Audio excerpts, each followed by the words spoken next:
Hospital ನಾವೆಲ್ಲ 85 years old. ನಮ್ಗೆ ಕೊಡ್ಬೇಕಲ್ಲ ಅವ್ರು. ಫ್ರೀಯಾಗಿ ಕೊಡ್ತಾ ಇಲ್ವಾ? ಎಲ್ಲಿ ಕೊಡ್ತಾರೆ? ಏನ್ ಹೇಳ್ತಾರೆ?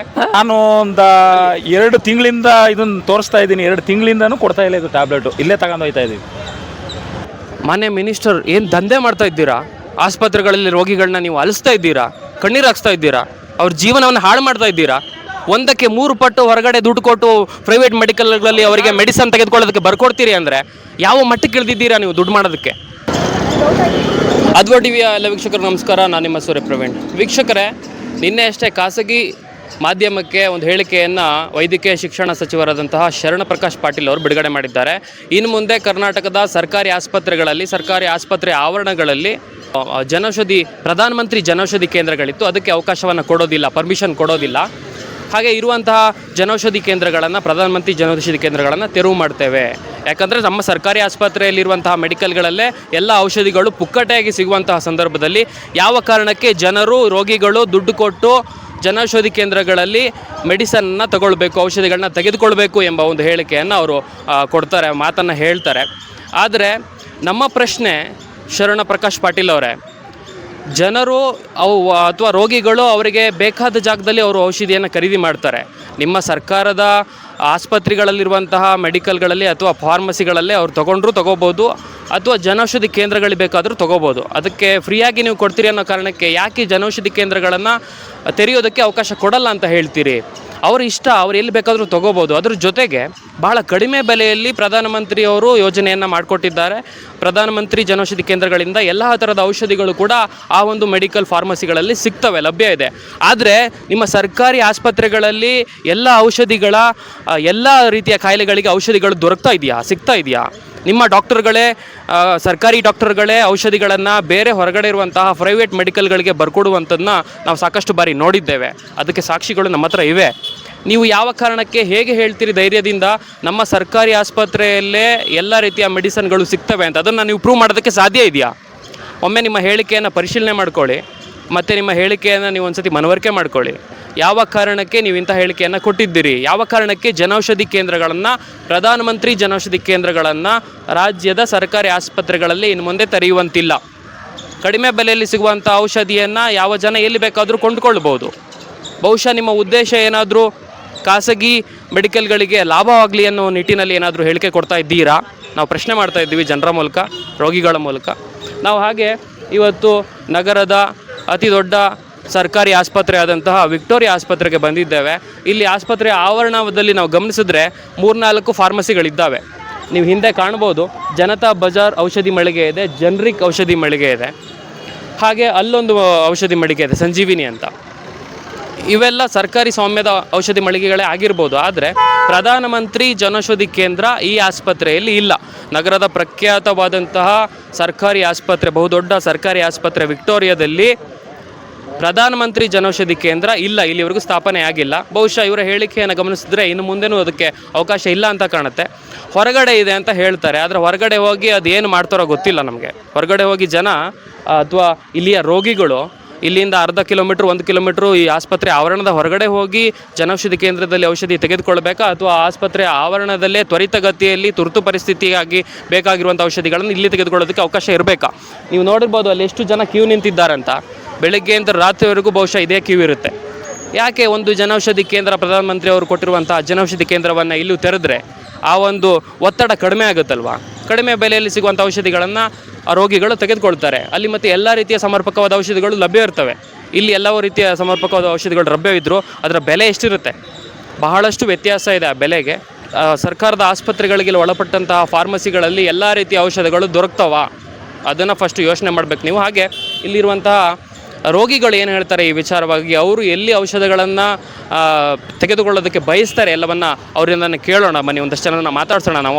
ಅವರ ಅಭಿಪ್ರಾಯ ಏನಿದೆ, ಅವರಿಗೆ ಈ ಒಂದು ನಿರ್ಧಾರ ಯಾವ ರೀತಿಯ ಪರಿಣಾಮವನ್ನು ಬೀರುತ್ತೆ ಎಂಬುದನ್ನು ಅವರಿಂದನೇ ಕೇಳೋಣ ಬನ್ನಿ.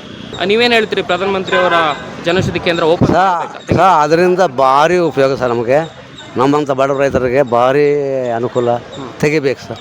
ಹಾಗೆ ಸರ್ಕಾರಿ ಡಾಕ್ಟರ್ಗಳು ನಿಮಗೆ ಔಷಧಿಯನ್ನು ಬರ್ಕೊಟ್ಟಿದ್ದೆಲ್ಲ ಸರ್ಕಾರದ ಆಸ್ಪತ್ರೆಗಳಲ್ಲಿ ಸಿಗ್ತಾ ಇದೆಯಾ? ಕೆಲವು ಸಿಗಲ್ಲ ಸರ್, ಕೆಲವು ಸಿಗ್ತವೆ. ಕೆಲವು ಸಿಗ್ತಾವೆ, ಕೆಲವು ಸಿಗಲ್ಲ. ಅವಾಗ ನೀವು ಜನೌಷಧಿ ಕೇಂದ್ರಗಳಲ್ಲಿ ತಗೊಂತೀರಿ. ಈಗ ಜನೌಷಧಿ ಕೇಂದ್ರವನ್ನು ತೆಗೆಯೋದಕ್ಕೆ ಬಿಡೋದಿಲ್ಲ ಅಂತ ಹೇಳ್ತಿದ್ದಾರೆ. ಮತ್ತೆ ಎಲ್ಲಿ ಸಿಗುತ್ತಾ? ಅಲ್ಲಿಗೆ ಹೋಗ್ಬೇಕಲ್ಲ ನಾವು. ಇಲ್ಲ ಅಂದ್ರೆ ಪ್ರೈವೇಟ್ ಪ್ರೈವೇಟ್ ಆಸ್ಪತ್ರೆ ಪ್ರೈವೇಟ್ ಮೆಡಿಕಲ್ಗೆ ಹೋಗ್ಬೇಕು. ಹ್ಞೂ ನಿಮಗೆ ಈ ನಿರ್ಧಾರ ಏನು ಸರಿ ಅನ್ಸುತ್ತೆ? ಇಲ್ಲ ಸರ್, ಸರಿ ಇಲ್ಲ ಸರ್. ಇದು ಇಷ್ಟು ದಿನ ಇರೋದು ಸರಿಯಾಗಿರೋದು ಇದು ಸರಿ ಇಲ್ಲ ಸರ್. ಕಾಯಕ ಮಾಡ್ತೀವಿ ಸರ್ ನಾವೆಲ್ಲನೂ. ಪ್ರಧಾನ ಮಂತ್ರಿಯವರು ಮಾಡವ್ರಲ್ಲ, ಇವರು ಪರ್ಚೇಸ್ ಮಾಡೋಕ್ಕೆ ನಮ್ಗೆ ಕೊಡ್ತಾರಲ್ಲ, ಅಲ್ಲಿ ಅಂಥ ಔಷಧಿಗಳ್ನ ಇವರು ಕೊಟ್ಬಿಡ್ಲಿ. ಸರ್ಕಾರಿ ಆಸ್ಪತ್ರೆಗಳಲ್ಲೂ ಆ ಮೆಡಿಸಿನ್ಗಳು ಕೊಟ್ಬಿಡ್ಲಿ. ಅದೇ ರೇಟ್ ಕೊಡಲಿ. ಸಿಗ್ತಾವ? ಎಲ್ಲಿ ಸಿಗ್ತವೆ? ಎಲ್ಲಿ ಸಿಗ್ತವೆ? ಸಿಕ್ಕಲ್ಲ. ಅವ್ರು ಹೇಳ್ತಾರೆ ಅರ್ಧ ಬರ್ಧ ರೇಟ್ ಕಮ್ಮಿ ಸರ್, ಅದಕ್ಕೆ ಇದಕ್ಕೆ ಡಿಫ್ರೆನ್ಸು. ಅದು ಕೊಡಲಿ. ಅರ್ಥ ಆಯ್ತಾ? ಇದೇ ಇಲ್ವಲ್ಲ, ಸಿಗದೇ ಇದ್ದಿದ್ದು ಔಷಧಿನೂ ಅಲ್ಲ, ಫ್ರೀ ಅಲ್ಲ ಅದು. ಹೇಗೆ ಕೊಡಲಿ ಸರ್ಕಾರ. ಮತ್ತು ಇನ್ನೊಂದು ಏನಂದ್ರೆ ಒಂದೇ ಕ್ಯೂ ಮಾಡವ್ರೆ ಒಂದೇ ಜಾಗದಲ್ಲಿ, ಹೆಂಗಸರಿಗೊಂದು ಗಂಡಸರಿಗೊಂದು ಮಾಡಬೇಕು. ಅಂದ್ರೆ ಅಲ್ಲ, ಭಾರಿ ಗಲಾಟೆ ಇದೆ. ಏನು 1.5 ಗಂಟೆ ನಿಂತ್ಕೊಬೇಕು ಅಲ್ಲಿ.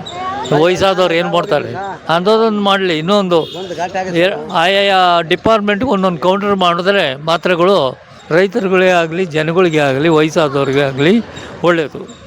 ಎಲ್ಲ ಇದು ಡಿಪಾರ್ಟ್ಮೆಂಟು ಹೋಗಿ ಒಂದೇ ಜಾಗದಲ್ಲಿ ಔಷಧಿ ತಗೋಬೇಕು ಅಂದರೆ ಭಾರಿ ಕಷ್ಟ ಇದೆ.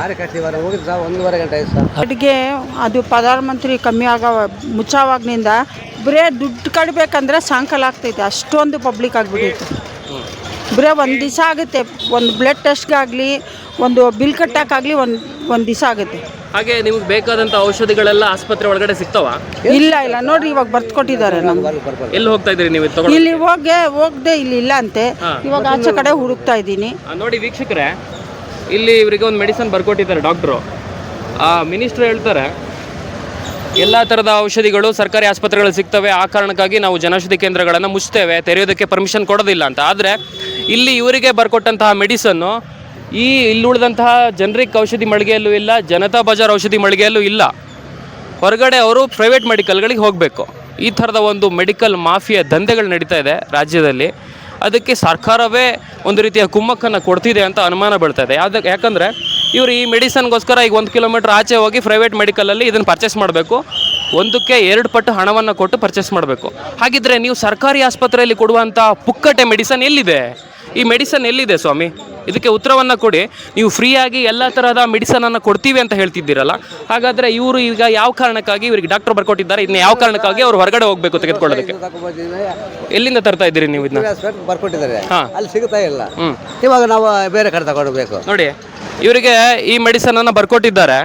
ಇದು ಇಲ್ಲಿರುವಂಥ ಔಷಧಿ ಕೇಂದ್ರಗಳಲ್ಲಿ ಇಲ್ಲ. ಆಲ್ರೆಡಿ ಅಲ್ಲಿ ಕ್ಯೂ ನಿಂತಿದ್ದಾರೆ ಸಾಕಷ್ಟು ಜನ. ಇಲ್ಲಿ ಕೂಡ ಇದು ಸಿಗ್ತಾ ಇಲ್ಲ. ಈಗ ಮತ್ತೆ ಇವರು ಹೊರಗಡೆ ನಡ್ಕೊಂಡು ಹೋಗಬೇಕು, 1 ಕಿಲೋಮೀಟ್ರ್ 2 ಕಿಲೋಮೀಟ್ರ್ ನಡ್ಕೊಂಡು ಹೋಗಿ ಖಾಸಗಿ ಔಷಧಿ ಮಳಿಗೆಯಲ್ಲಿ ತೆಗೆದುಕೊಳ್ಬೇಕು. ನೋಡಿ, ಅಲ್ಲಿ ಸಿಗುತ್ತೆ ಅನ್ನೋ ಗ್ಯಾರಂಟಿ ಇಲ್ಲ. ಅದ್ರ ಜೊತೆಗೆ 1ಕ್ಕೆ 2 ಪಟ್ಟಷ್ಟು ಹಣವನ್ನು ಕೊಡಬೇಕಾಗತ್ತೆ. ಯಾವ ರೀತಿ ಹೇಳಿಕೆಯನ್ನು ಕೊಡ್ತಿದ್ದೀರಿ ಮಾನ್ಯ ಮಂತ್ರಿಗಳೇ? ದಯವಿಟ್ಟು ನಿಮ್ಮ ಆತ್ಮವನ್ನು ಅವಲೋಕನ ಮಾಡ್ಕೊಳ್ಳಿ. ನಮಸ್ತೆ. ಮಾಹಿತಿ ಸಿಗ್ಲಿಲ್ವಲ್ಲ, ದುಡ್ಡು ತಗೊಂಡು 2,100 ಕೊಟ್ಟು ತಗೊಂಡು ಬಂದಿದ್ದೀವಿ. ಮತ್ತೆ ಎಲ್ಲಿಂದ ತಂದ್ರಿ ನೀವು? ಈಗ ಬಜಾರು, ಜನತಾ ಬಜಾರು. ಹಾಸ್ಪಿಟಲ್ ಫ್ರೀಯಾಗಿ ಕೊಡಲ್ವಾ? ಅದನ್ನೇ ಹೇಳ್ತಾ ಇರೋದು. ಎಲ್ಲಿ ಕೊಡ್ತಾರೆ? ಆಸ್ಪತ್ರೆ ಫ್ರೀಯಾಗಿ ಕೊಡ್ತಾರೆ. ಯಾರು ಕೊಡ್ತಾರೆ? ಕೊಡ್ತಾರಲ್ಲ ಆಸ್ಪತ್ರೆ ಅಲ್ಲಿ ನೋಡಿ, ಅಲ್ಲಿ ಹೋಗಿ ನೋಡಿ, ಇಲ್ಲೇ ಆಚೆ ತಗೊಳ್ತಾರೆ ಹೇಳಿದ್ದಾರೆ. ಅಂದ್ರೆ ಈಗ ಸರ್ಕಾರದ ಈ ವಿಕ್ಟೋರಿಯಾ ಆಸ್ಪತ್ರೆ ಮತ್ತೆ ಈಗ ಗೌರ್ಮೆಂಟ್ ಹಾಸ್ಪಿಟ್ಲ್ ನಾವೆಲ್ಲ 80 years 85 years ಓಲ್ಡ್, ನಮ್ಗೆ ಕೊಡ್ಬೇಕಲ್ಲ ಅವ್ರೆ. ಫ್ರೀಯಾಗಿ ಕೊಡ್ತಾ ಇಲ್ವಾ? ಎಲ್ಲಿ ಕೊಡ್ತಾರೆ? ಏನ್ ಹೇಳ್ತಾರೆ? ಹಣ ದುಡ್ಡು ಕೊಡ್ತಾರೆ ಅವ್ರು. ಇಲ್ಲಿ ಹೊರಗಡೆಗೆ ಬರ್ತಾರೆ, ಕೊಡ್ತಾರೆ.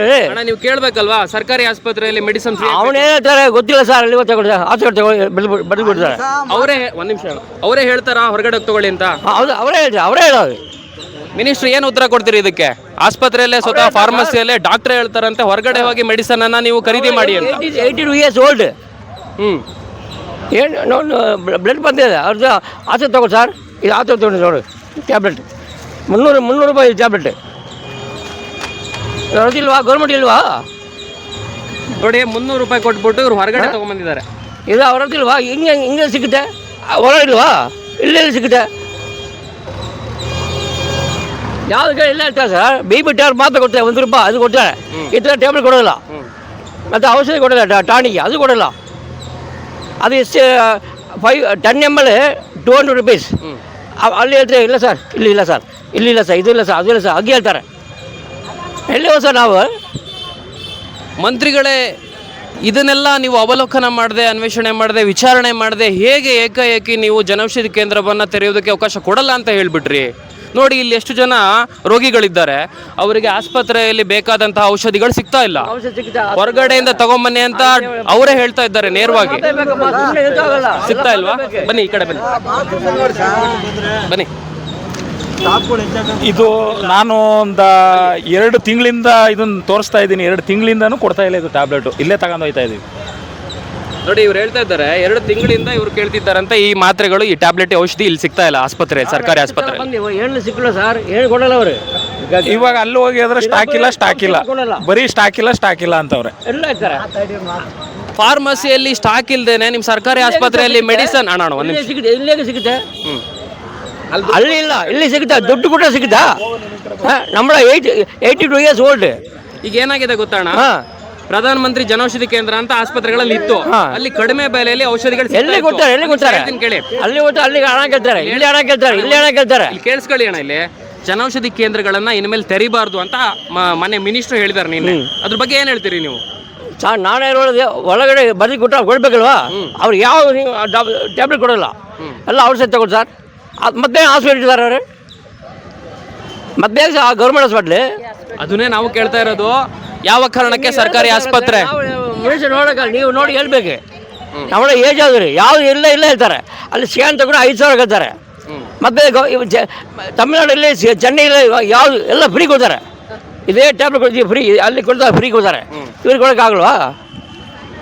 ಮೊನ್ನೆ ಮಿನಿಸ್ಟರ್ ಏನು ದಂಧೆ ಮಾಡ್ತಾ ಇದ್ದೀರಾ? ಆಸ್ಪತ್ರೆಗಳಲ್ಲಿ ರೋಗಿಗಳನ್ನ ನೀವು ಅಲಿಸ್ತಾ ಇದ್ದೀರಾ, ಕಣ್ಣೀರು ಹಾಕ್ಸ್ತಾ ಇದ್ದೀರಾ, ಅವ್ರ ಜೀವನವನ್ನು ಹಾಳು ಮಾಡ್ತಾ ಇದ್ದೀರಾ. 1ಕ್ಕೆ 3 ಪಟ್ಟು ಹೊರಗಡೆ ದುಡ್ಡು ಕೊಟ್ಟು ಪ್ರೈವೇಟ್ ಮೆಡಿಕಲ್ಗಳಲ್ಲಿ ಅವರಿಗೆ ಮೆಡಿಸನ್ ತೆಗೆದುಕೊಳ್ಳೋದಕ್ಕೆ ಬರ್ಕೊಡ್ತೀರಿ ಅಂದರೆ ಯಾವ ಮಟ್ಟಕ್ಕೆ ಇಳಿದಿದ್ದೀರಾ ನೀವು ದುಡ್ಡು ಮಾಡೋದಕ್ಕೆ? ಇಲ್ಲಿ ಒಂದೇ ಒಂದು ಔಷಧಿಗಳು ಆಸ್ಪತ್ರೆಯಲ್ಲಿ, ಸರ್ಕಾರಿ ಆಸ್ಪತ್ರೆಯಲ್ಲಿ ಸಿಗ್ತಾ ಇಲ್ಲ. ಎಲ್ಲವನ್ನ ನೀವು ಹೊರಗಡೆ ಪ್ರೈವೇಟ್ ಮೆಡಿಕಲ್ಗಳಿಗೆ ಬರ್ಕೊಡ್ತಾ ಇದ್ದೀರಿ, ಮತ್ತೆ ಹೇಳ್ತೀರಿ ಜನೌಷಧಿ ಕೇಂದ್ರಗಳನ್ನು ತೆರೆಯೋದಕ್ಕೆ ಪರ್ಮಿಷನ್ ಕೊಡಲ್ಲ ಅಂತ. ಏನು ಹುನ್ನಾರ ನಿಮ್ಮದು? ಇದಕ್ಕೆ ನೀವು ಉತ್ತರ ಕೊಡಬೇಕು. ಇಲ್ಲಿರುವಂತಹ ಎಲ್ಲ ರೋಗಿಗಳಿಗೂ ಔಷಧಿಗಳು ಇಲ್ಲಿ ಸಿಗ್ತಾ ಇಲ್ಲ, ಹೊರಗಡೆಯಿಂದ ತರ್ತಾ ಇದ್ದಾರೆ. ಯಾವುದೋ ಡೋಲಾನೋ ಇಲ್ಲ BP ಮಾತ್ರೆನೋ 5 ರೂಪಾಯಿದು 10 ರೂಪಾಯಿದು ಮಾತ್ರ ಇಲ್ಲಿ ಸಿಗ್ತಾ ಇದೆ.